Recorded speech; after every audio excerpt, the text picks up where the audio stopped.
Londýn ožil temnou energiu Hawkinsu. Fanúšikovia Stranger Things sem prichádzajú z celého sveta, aby sa ponorili do deja ešte pred udalosťami známeho seriálu. Divadelná hra Stranger Things The First Shadow sa odohráva v roku 1959, dávno pred otvorením brány do iného sveta v Hawkins. Welcome to Hawkins, Henry. Sleduje mladého Henryho Creela, ktorého temný pôvod formoval celé univerzum Stranger Things. Hra zároveň prvé 4 epizódy si za 5 dní pozrelo takmer 60 miliónov divákov, čo je najsledovanejší anglicky hovoriaci seriálový štart v histórii platformy.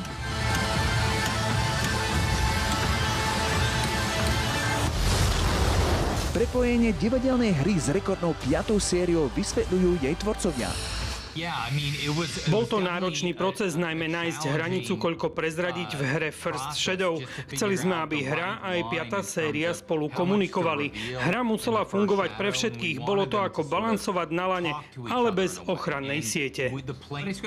Ako Ross povedal, sú navzájom prepojené. Kto videl hru v 5. sérii, si všimne presahy a aj skryté odkazy, ktoré dodajú viac kontextu.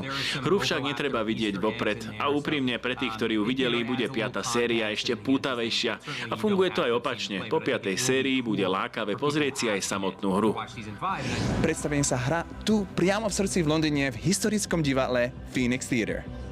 Producenti pripravili predstavenie v úzkej spolupráci s tvorcami seriálu, aby zachovali autentickú atmosféru. Na javisku sa objavujú mladé verzie postav ako Jim Hopper či Joyce Byers v úplne novom svetle.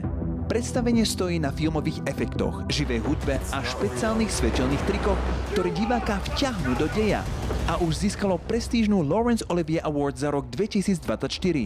Stranger Things! Záujem o lístky je obrovský. Predstavenia sú vypredané mesiace v Londýne. Ostávajú minimálne do apríla 2026. Kritici aj fanúšikovia tvrdia, že The First Shadow je ideálnou prípravou na finále Stranger Things a pri aktuálnych rekordoch to vyzerá, že fenomén Hawkinsu ešte nekončí. Atmosféra, efekty a príbeh, všetko tu pôsobí tak, ako by ste naozaj vstúpili do sveta Stranger Things. Z Londýna Tomáš Puskajler, Televízia Joj.